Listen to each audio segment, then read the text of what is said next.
سڵاوێکی گەرم و پێشمەرگانە پێشکەش بە هەموو خۆشەویستان و دۆستان و هەوادارانی کۆمەڵا لا شوێن بە شوێنی خاکی پیرۆزی کوردستان. سەرەتا و هەر لە ڕێگەی ئەم بەرنامەوە لەلایەن خۆم و هەموو پێشمەرگە خۆنەویستەکانی کۆمەڵا پێشاوپێش پیرۆزبایی 26 ڕێبەندان ڕۆژی کۆمەڵا لە سەرجەم خەڵکی خۆشەویستی کوردستان بە تایبەتی بنەماڵەی سەربەرزی شەهیدانی کۆمەڵە و زیندانیانی سیاسی دەکەم. ئازیزان، لە بەرنامەیەکی دیکەی پەیکی کۆمەڵا لەگەڵتانین.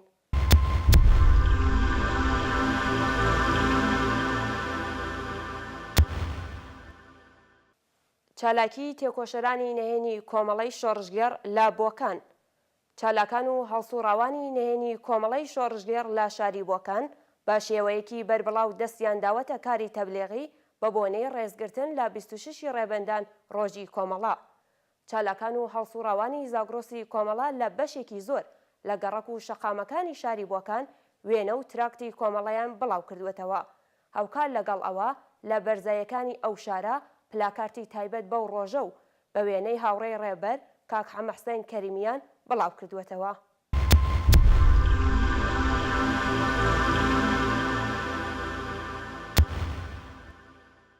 چالاکی تێکۆشەرانی نهێنی کۆمەڵا لە شاری مەریوان بە بۆنەی ڕۆژی کۆمەڵا.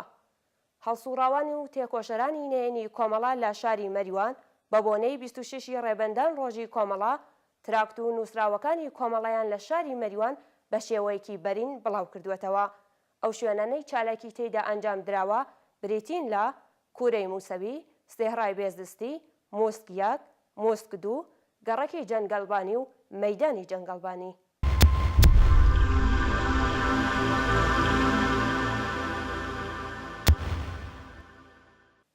تێکۆشەرانی نهێنی کۆمەڵا لە ناوچەی دیواندەرە بە بۆنەی 26 ڕێبەندان چالاکی تەبلیغیان بەڕێوە بردووە.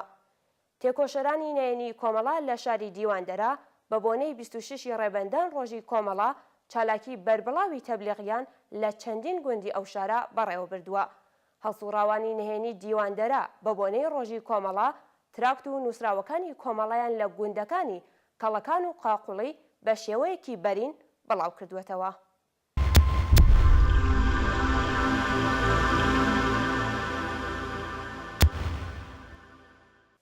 هەڵسوڕانی تێکۆشەرانی کۆمەڵا لە شاری مەهاباد بە بۆنەی ڕۆژی کۆمەڵا.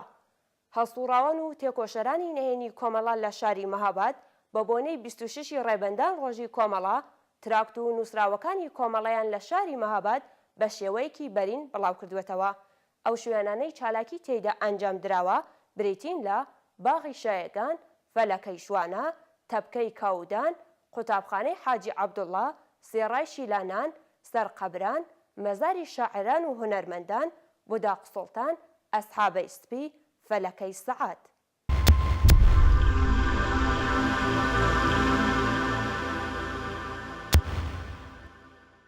دەستخۆشی و ماندوو نەبوونی خۆمان ئاراستەی هەموو هاوڕێیانی تەشکیلاتی نهێنی کۆمەڵە دەکەین لە سەرتاسەری کوردستان و هیوای سەرکەوتنمان هەیە بۆیان.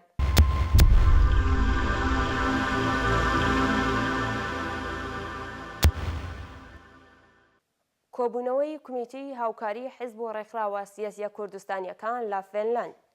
کۆبوونەوەکە کاژێر 6 دوانی وەڕۆ بە یەک خوڵک بێدەنگی بۆ گیانی پاکی شەهیدانی ڕێگەی ئازادی و ڕزگاری کوردستان دەستی پێکرد.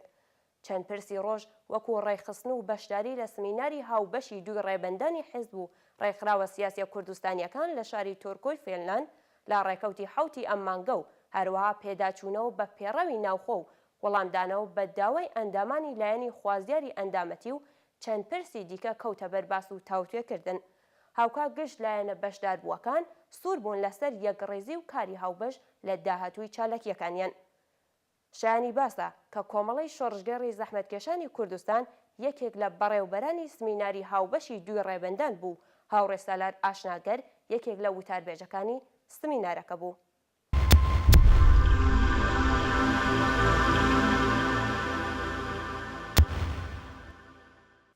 بەڕێوەچوونی ڕێوڕەسمێکی بەشکۆ بۆ ڕێزگرتن لە ڕۆژی کۆمەڵا لە شاری ئۆسلۆ.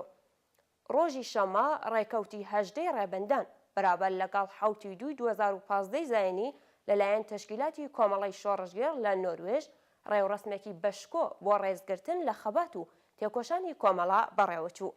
لەو ڕێوڕسمەدا سەدان کەس لە کادر و ئەندامان و دۆستان و لایەنگرانی کۆمەڵا لەگەڵ نوێنەری ژمارەیەک لە حیزب و ڕێکخراوە سیاسیەکان کاژێر 5 ئێوارە لە شوێنی ڕێوڕسمەکە کۆبوونەوە و بەم جۆرە ڕێزیان لە ڕۆژی ئاشکرابوونی خەباتی کۆمەڵە و 45 ساڵ تێکۆشانی کۆمەڵە و هاوڕێ گیانبەخکرد و کاک حەمەحسین کەریمی و سەرجەم گیانبەخشتوانی کۆمەڵە گرت. هەر بەم بۆنەوە وتوێژێکی تەلەفۆنیمان لەگەڵ سورینا مەحموودی ئەنجام داوە کە بەڕێزیان زانیاری زیاترتان پێشکەش دەکات.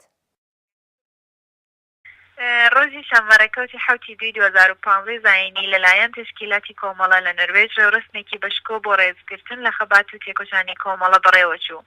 لەم ڕێوڕسمەدا سەدان کەس لە کادر و ئەندامان و دۆستان و لایەنگرانی کۆمەڵە لەگەڵ نوێنەری ژمارێک لە حیزب و ڕێکخراوە سیاسیەکان کاتژمێر 5 ئێوارە لە شوێنی ڕێوڕسمەکە کۆبوونەوە وەشان بەشانی یەک ڕێزیان لە ڕۆژی ئاشکرابوونی خەباتی کۆمەڵە و 45 ساڵ تێکۆشانی کۆمەڵە و هاوڕێیانی گیانبەخت کرد و کاک حەمەحسینی کەریمی سەرجەم گیانبەختکردوانی کۆمەڵە گرت. لەم ڕێوڕسمەیە سەرەتا لەلایەن بەرەوبەرانی ڕێوڕسمەکە واتە هاوڕێیان مەنسوور سۆفی و سۆرینا مەحموودی بە خێراتن کرا و ڕێزی بەرنامەکان ڕاگەیاندرا. بەرنامەکە بە سرودی بانگەوا سرودی فەرمی کۆمەڵە دەستی پێکرد. دواتر خۆڵەکێک بێدەنگی بۆ ڕێزگرتن لە یادی کاک حەمەحسینی کەریمی و سەرجەم گیانبەختکردوانی کۆمەڵە بۆ ڕێگای ئازادی و عەداڵەتی کۆمەڵایەتی و ڕزگاری کوردستان ڕاگەیاندرا. بێدەنگی بە شێری سوورەسوار دواتوار شکاندرا. هاوڕێیان کوردستان حەسەنی و ڕامیاری ئیزەدی بە نوێنەرایەتی لە تشکیلاتی کۆمەڵە لە نروێژ مۆمی 45 ساڵەی تەمەنی کۆمەڵەیان هەڵگرتند. هاوڕێ مەحفوظ حاجی عەزیزی ئەندامی کۆمیتەی کۆمەڵە لە ترەندهایم بەزاراوی شیرینی هاوڕانی وێڕای بە خێراتن لە بەشداربووان مێژووی 26 ڕێبەندانی پێشکەش بە ئامادەبووان کرد. هاوڕێ ئەحمەدی مۆتەزایی ئەندامی کۆمیتەی دەرەوەی وڵات کە ئامادەی ڕێوڕسمەکە بوو پەیامێکی لەلایەن کۆمیتەی ناوەندی کۆمەڵەوە پێشکەش بە ئامادەبووان کرد. و هاوڕێ بەهاری فاتمی ئەندامی کۆمیتەی کۆمەڵە لە نروێژ پەیامی کۆمیتەی نروێژی کۆمەڵەی پێشکەش کرد. بەڕێز کاک محمود ئەسکەندەر لەلایەن کۆمیتەی هاوکاری هێزە سیاسی کوردستانیەکانەوە 11 حیزب بە 4 پارچەی کوردستان تێدا ئەندامن پەیامی پیرۆزبایی بە بۆنەی 26 ڕێبەندان پێشکەش بە ئامادەبووان کرد.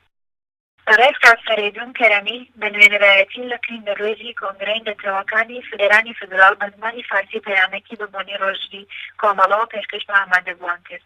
ناوەناوە هاوڕێیانی بەڕێوەبەری بەرنامەکە شار و پەخشان و تراکتەکانی کۆمەڵیان ئەخوێندەوە و هاوڕێ منیرە ڕەمەزانی ئەندامی کۆمەڵە و ئەندامی کۆمەڵەی لاوانی ڕۆژهەڵات پەیامێکی لەلایەن ڕێکخراوەکانی کۆمەڵەی لاوانی ڕۆژهەڵات لە قینەروێژ کۆمەڵەی ژنانی ڕۆژهەڵات لە قینەروێژ کۆمەڵەی کولتوری نەوان پێشکەش بە ئامادەبووان کرد. دواتر گەنجی چالاک کاک ئەمیری مرادی شارێکی بە بۆنەی ڕۆژی کۆمەڵەوە پێشکەش بە ئامادەبووان کرد. گروپی سرودی کۆمەڵەی کولتوری نەوان دوو سرودیان لە سرودەکانی کۆمەڵە کە برێتی بوون لە سرودی دووپەیکەرە و سرودی من ئەو دیلم بە تەکخانی هاوڕێ بەهاری فاتمی و هاوڕێتی کۆڕی سرود پێشکەش کرد. لە بەشێک لە ڕێوڕسمەکەدا پوختەیەک لە وتوێژی کاک عەبدوڵای موحتەدی لەسەر ڕۆژهەڵات تیڤی لەسەر بابەتی ڕۆژهەڵات سەوەری بە شێوازی فیلم پێشکەش کرا. شایانی باسە لە گۆشەیەک لە ساڵۆنەکە مێزی کتێبدانرابوو کە تێدا کتێب و بڵاوکراوەکانی کۆمەڵە تێدا بوو ئامادەبووان پێشوازیەکی باشیان لەم بەشە کرد. بەشی دووهەمی بەرنامەکە تەرخان کرابوو بە بەرنامەی هونەری کە هونەرمەندان هاوڕێ هوشیار ئیبراهیمی هونەرمەندی ناوڕیزەکانی کۆمەڵە هاوڕێ شۆڕشی مەریوانی هونەرمەندی ناوڕیزەکانی کۆمەڵە و کاک هێرش هەورامی لەگەڵ تیپی موزیک کە بریتی بوون لە کاک پێشە و زەرداسەر کاکڕۆنی و کاک ڕزگار ئەو بەشیان ڕازاندەوە. جەماوەری بەشدار بوو تا کاتژمێر 24 بە کاتی ئۆسلۆ بەشایی و خۆشی درێژیان بە ڕێوڕسمەکەدا. لە کۆتاییدا هاوڕێ ئیبراهیم کۆنەپۆشی لەلایەن تشکیلاتی کۆمەڵە لە نروێژ بە هەر کام لە هونەرمەند و موزیسیەنەکان چەپکە گوڵی ڕێز و خۆشەویستی پێشکەش کرد. شایانی باسە ستافی ڕۆژهەڵات تیڤی لە قینەروێژ کە بریتی بوون لە هاوڕێیان حەبیب قادری سیروان قوبادی و قانع فەتحی بە سەرپەرستی هاوڕێ حەبیب قادری ئامادەی ڕێوڕسمەکە بوون و فیلم و ڕاپۆرتاژیان لەو ڕێوڕسمە ئامادە کرد. لەم ڕێوڕسمەدا کۆمەڵێک حیزب و ڕێکخراوی سیاسی چ ڕاستەوخۆ چ بە ناردنی پەیامی پیرۆزبایی بەشداریان کرد کە بریتی بوون لە وەفتی پارتی دیموکراتی کوردستان بە پەیام و چەپکەگوڵ وەفتی یەکێتی نیشتمانی کوردستان بە پەیام و چەپکەگوڵ سزوتنەوەی گۆڕان بە پەیام و چەپکەگوڵ وەفتی حیزبی دیموکراتی کوردستانی ئێران بە پەیام و چەپکەگوڵ وەفتی حیزبی دیموکراتی کوردستان بە پەیام و چەپکەگوڵ سازمانی خەباتی کوردستانی ئێران بە پەیام و چەپکەگوڵ نوێنەری پارتی ئازادی کوردستان بروسکە وەفتی پارتی سەربەستی کوردستان پەیام و چەپکەگوڵ، وەفتی لەقی نۆروێژی کۆنگرەی نەتەوەکانی ئێرانی فدراڵ پەیام و چەپکەگوڵ، وەفتی حیزبی هەمبەستگی بەلوچستان کۆماری خوازەکان. و هەروەها کومیتەکانی کۆمەڵی شۆڕژگەڕی زەحمەتکێشانی کوردستانی ئێران لە وڵاتانی سوئێد و فینلاند و کاناداش لە ڕۆژانی داهاتوودا بە بەشداری دۆستان و ئەندامانی کۆمەڵە ڕێوڕسمێکی هاوشێوە بەڕێوە دەبن.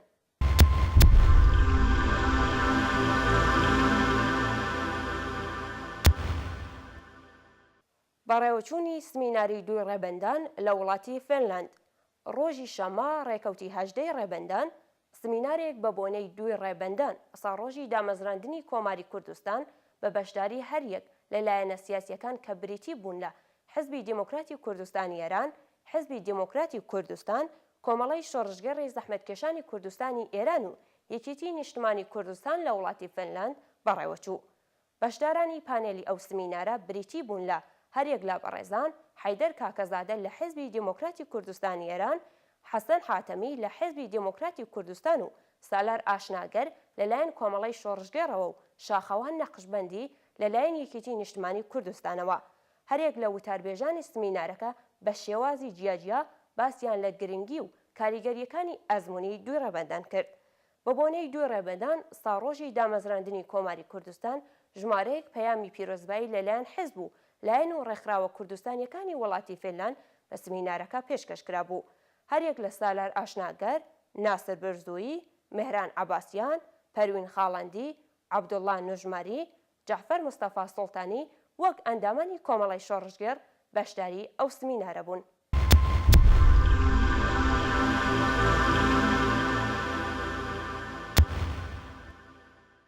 بەشداری کومیتەی دانمارکی کۆمەڵا لە پرسەی شەهیدانی کوردستان بۆ بەرزڕاگرتنی گیانی پاکی سەرجەم شەهیدانی کوردستان و پەلامارە تێرۆریستیەکەی 29/2015 بۆ سەر سەنگەرەکانی دەوروبەری کەرکووک، کومیتەی ڕێکخستنی دانمارک بە ئامادەبوونی بنەماڵەی شەهیدی فەرماندا لیوا حسێن مەنسوور پرسە و کۆڕێکی ماتەمینی لە ڕۆژی چوارشەمە 15 ڕێبەندان بە بۆنەی لە دەستدانی پۆلێک لە فەرماندە و پێشمەرگەی قارەمانی سەنگەرەکانی بەرگری لە کەرکووک بەڕێوە برد. بەم بۆنەوە نوێنەری کۆمەڵا هاوڕێ ئیرج محەممەدی بەشداری ئەو کۆڕە ماتەمینە بووە و پەیامی کۆمەڵی بەو بۆنەوە ئاراستەی بەشداربوانی ڕێوڕسمەکە کردووە.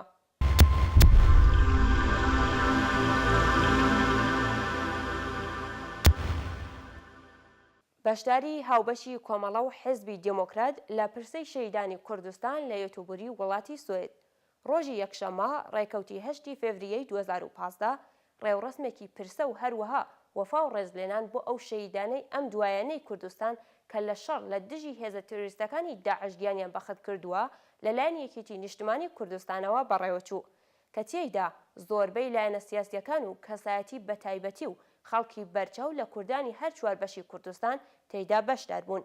هەیئەتێکی هاوبەش لە کۆمەڵی شۆڕژگەڕی زەحمەتکێشانی کوردستانی ئێران کە بریتی بوون لە ڕەحمان ڕەسوڵزادە، ئەبوبەکر مورادی، فازڵ فەیزی، محەممەد مەحموودزادە، سارا محەممەدزادە، مستەفا جەلالی و هەروەها حیزبی دیموکراتی کوردستانی ئێران لەو ڕێڕسمەدا بەشدار بوون.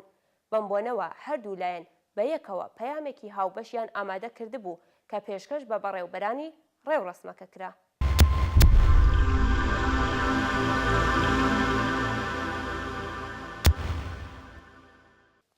بینەرانی ئازیزی ڕۆژهەڵات تیڤ بەم جۆرە گەیشتینە کۆتایی ئەم بەرنامەیەی پەیکی کۆمەڵە. هیوادارم کە توانی بێتمان ڕەزامەندی ئێوەی بەڕێزانمان بەجێهێنا بێت. زۆر سپاسی ئەو هاوڕێیانە دەکەن کە تا ئێستا پەیوەندیان بەیەمەوە گرتووە. ئێوەی بەڕێز دەتوانن بابەتی پەیوەندیدار بە بەرنامە و هەروەها سەرنج و پێشنیارەکانتان لە ڕێگەی فەیسبوک و ژمارە تەلەفۆنی بەرنامەکەمان کە لەسەر شاشەی تیڤ نووسراوە بگەێنن بەدەستمان و لە دەوڵەمەندکردنی بەرنامەکەتان بەشدار بن. دووبارە پیرۆزبایی خۆمان بە بۆنەی هاتنی 26 ڕێبەندانتان پێشکەش دەکەین و هیوادارین ساڵی داهاتوو ئەم بۆنە پیرۆزە بە بەشداری ئێوەی ئازیز لە کوردستانی ئازادا بەڕێوە ببین. تا شەوێکی دیکە و بەرنامەیەکی دیکە هەر بژین بە شادی و خۆشی ماڵاوە.